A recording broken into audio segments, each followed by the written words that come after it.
विद्यार्थी मित्रांनो, आज आपण प्रकरण क्रमांक 6 वनस्पतींचे वर्गीकरण या पाठाचा अभ्यास करणार आहोत. आपण वर्ग 8वी मध्ये अभ्यास केला की सजीवांचं वर्गीकरण कसे करतात. त्या अभ्यासात आपण बघितलं की सजीवांच्या वर्गीकरणाचा मूळ पाया हा रॉबर्ट व्हिटाकर नावाच्या शास्त्रज्ञाने 1959 साली घातला. त्यांनी या वर्गीकरणासाठी पंचसृष्टी पद्धती आणि त्या पद्धतीमध्ये मोनेरा, प्रोटिस्टा, कवक आणि वनस्पती, प्राणी या अशा 5 सृष्टींचा त्यांनी विचार केला होता. सजीवांच्या वर्गीकरणामध्ये सजीवांच्या पेशींची रचना कशी आहे, म्हणजे सजीव हे आदिकेंद्रकी पेशीपासून निर्माण झालेले आहेत की दृश्य केंद्रकी पेशीपासून निर्माण झालेले आहेत, या आधारावर वर्गीकरणाचा प्रथम पाया रचला गेला.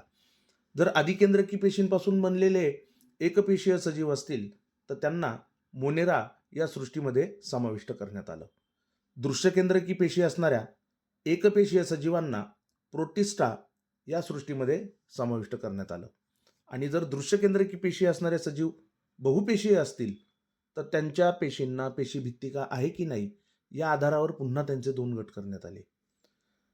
दृश्यकेंद्रकी पेशी असणाऱ्या बहुपेशीय सजीवांमध्ये जर पेशीभित्तिका असेल आणि ते जर स्वयंपोषी असतील तर अशा सजीवांना आपण वनस्पती या सृष्टीमध्ये, तसेच परपोषी असणाऱ्यांना कवक या सृष्टीमध्ये आपण समाविष्ट केलं. त्याच पद्धतीने दृश्यकेंद्रकी पेशी असणाऱ्या बहुपेशीय सजीवांना जर पेशीभित्तिका नसेल तर त्यांना आपण प्राणी या वर्गामध्ये समाविष्ट केलं. तर आता आपल्याला सजीवांमध्ये ज्या वनस्पती सृष्टी या सृष्टीची संकल्पना आपल्यासमोर मांडण्यात आली, या वनस्पती सृष्टीमध्ये कोणकोणती विविधता आहे ते आपल्याला या पाठाच्या माध्यमातून पाहायचं आहे. तर आज आपण वनस्पती सृष्टी या वनस्पती सृष्टीच्या वर्गीकरणाचा अभ्यास आत्ता इथे पाहत आहोत. विद्यार्थी मित्रांनो, पेशीभित्तिका असणाऱ्या, दृश्यकेंद्रकी पेशी असणाऱ्या स्वयंपोषी सजीवाच्या समूहाला आपण वनस्पती समूह असं म्हणतो. या वनस्पती हरितद्रव्याच्या साहाय्याने प्रकाश संश्लेषणाची क्रिया करतात आणि स्वतःचं अन्न स्वतः तयार करतात, म्हणून या वनस्पतींना आपण स्वयंपोषी असा उल्लेख करतो. लक्षात ठेवा, वनस्पती सृष्टीमध्ये असणारे जे सजीव आहेत ते इतर सजीवांसाठी अन्नाचे प्रमुख स्रोत ठरतात. आता आपल्याला या वनस्पतींच्या वर्गीकरणाकडे बघायचं आहे. वनस्पतींचं वर्गीकरण करताना सर्वप्रथम या वनस्पतींना अवयव आहेत की नाही हा आधार लक्षात घेतला जातो.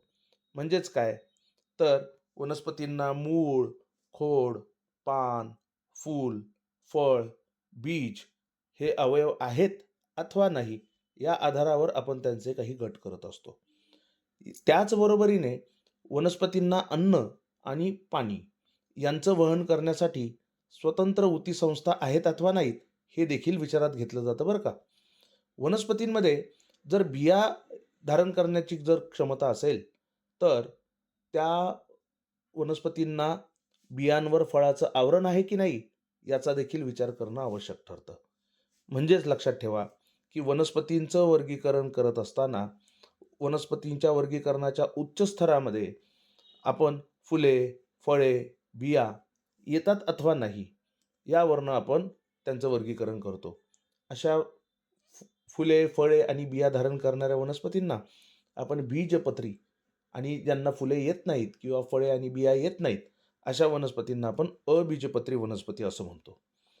जर या वनस्पती बीजपत्री असतील तर ही बीज फळाच्या आवरणात येत असतील तर त्यांना आपण आवृत्तबीजी वनस्पती, आणि जर आवरणामध्ये बंदिस्त नसलेली बीज येत असतील तर यांना आपण अनावृत्तबीजी वनस्पती असं म्हणतो.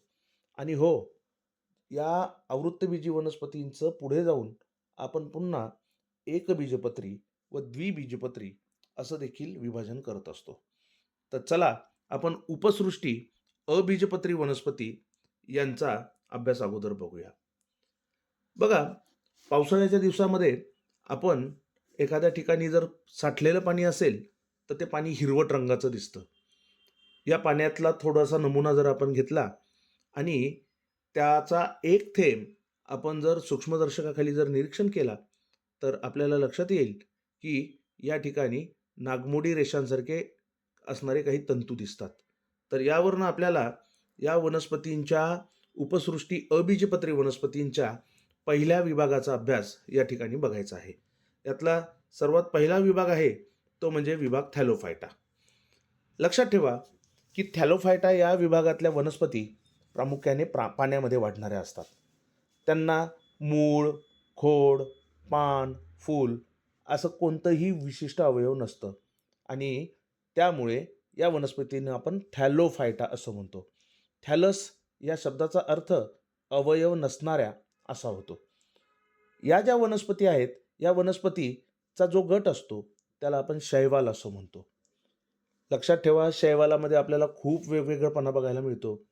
कधी-कधी शैवाल एकपेशीय सुद्धा आहेत, बहुपेशीय आहेत, अतिसूक्ष्म आहे, तर ठळक आणि मोठ्या आकाराचे सुद्धा आहेत, असं आपल्याला लक्षात येईल. जर यांची उदाहरणंच बघायची झाली, तर स्पायरोगायरा असेल, युलोथ्रिक्स असेल, उल्वा आहे, सर्गॅसम आहे, या काही शैवालांच्या प्रजाती आहेत. यातल्या काही वनस्पती या गोड्या पाण्यामध्ये वाढतात, तर काही वनस्पती या खारट पाण्यामध्ये वाढतात. आणि यांचं शरीररचना जर आपण बघितली, तर शरीर अत्यंत मऊ आणि तंतुरूपी असतं. आकृतीमध्ये तुम्हाला या ठिकाणी स्पायरोगायरा, कारा, उल्वा यांची चित्र सध्या स्क्रीनवर दिसत आहेत. ही सर्व थॅलोफायटाची उदाहरणं आहेत. आणि यानंतरचा जो दुसरा विभाग आहे त्याचं नाव आहे ब्रायोफायटा. पुढच्या व्हिडिओमध्ये आपण ब्रायोफायटाविषयी माहिती पाहूया. धन्यवाद.